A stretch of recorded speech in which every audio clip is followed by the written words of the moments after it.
Of course, the lawlessness on student loans is predictable. I mean, the Democrats have to buy votes wherever they can and manufacture those that they can as well. They've got to figure out a way to win, which, of course, and speaking of lawlessness, is why the border remains wide open and illegals are getting dumped into certain zip codes.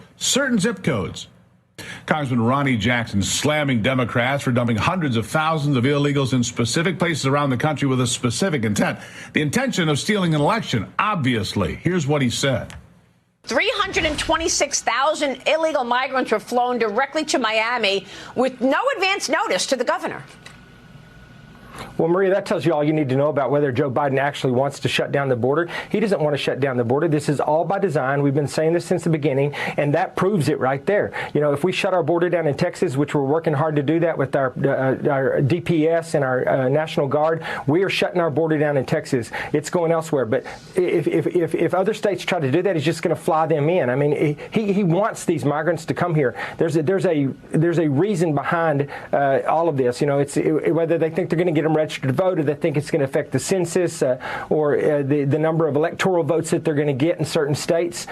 This is by design, and I think that, you know, it's unbelievable that he's getting away with this. Okay, so let me tie a couple things together for you here today, can I? The open border and the invasion by 14 to 20 million people in just 3.5 years, and the economy they keep bragging about at the White House. All of these things. You know, that big jobs report was mostly immigrants, both legal and illegal. That unexpected jobs report, 300,000 plus, yeah, it didn't benefit you or your neighbors, generally speaking. It benefited people that are in the country that are probably in here illegally. Listen. Friday's jobs numbers could be revised down after that happened with 12 of the past 14 reports. On Friday, the Bureau of Labor Statistics did report 303,000 workers were hired last month, but the job gains have largely gone to foreign-born workers, both legal and illegal immigrants. From February 2020 to this past March, the number of migrant workers grew to 3.4 million, while the number of U.S.-born workers declined by 78,000 over the same period. All right. In the effort to keep the border open, put a finger on the jobs report, among 100 other things, and impacting elections should be perfectly fine with you, unless you're a white supremacist. Yeah, that is the latest talking point being tested by the Democrats, started this week. Outgoing Congressman Dan Kildee of Michigan says if you don't support illegal aliens, you're a racist. Yeah, I wonder if he has taken that $500 a month from Governor Whitmer at home to house an illegal alien. That's the offer from the Michigan governor. I'm going to guess he hasn't. Here he is. For whatever reason, there's a cohort of the American people, and I can't psychoanalyze them entirely, but I've got to believe part of that is that he does appeal to their fears, to their anger, to their sense that somehow they've been wronged. And rather than deal with the core inequities in our system, he finds a villain. And the villain happens to be people who don't look like his base, who speak with an accent, who come from somewhere else. This is a test balloon message, by the way. And Kildee is the one delivering this message on several platforms. And they sent Kildee because he has announced his retirement. Did it a few weeks ago. So if it doesn't work, no big deal. They can cut him loose, but they're going to test it out. Here's some more of what he said. This is really a question about who we are as Americans.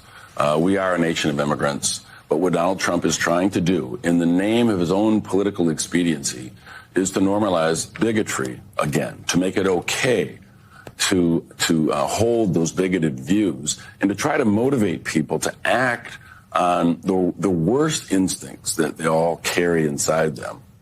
And unfortunately, what he's doing is deciding that that's going to be the focus of his campaign. But I don't think this whole border thing ends well for the Democrats at all, or America for that matter. In Ohio, for example, the biggest issue of 2024 is also the wide open border, and Sherrod Brown is among those who made that open border happen, made it a reality. Here's how Republicans are coming at Sherrod Brown. It's terrible when we take people, when we are taking immigrants and we throw them out of this country. We have no business doing that.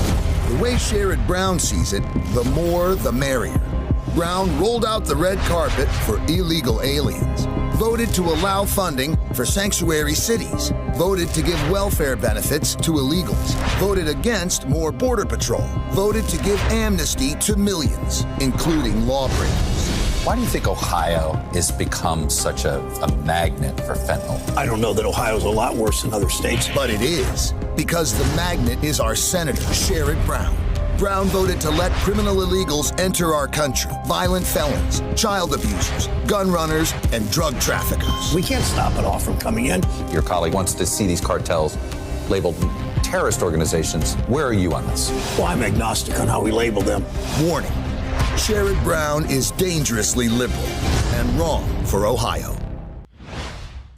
Well, Democrats are making their party increasingly unpopular with everyday Americans.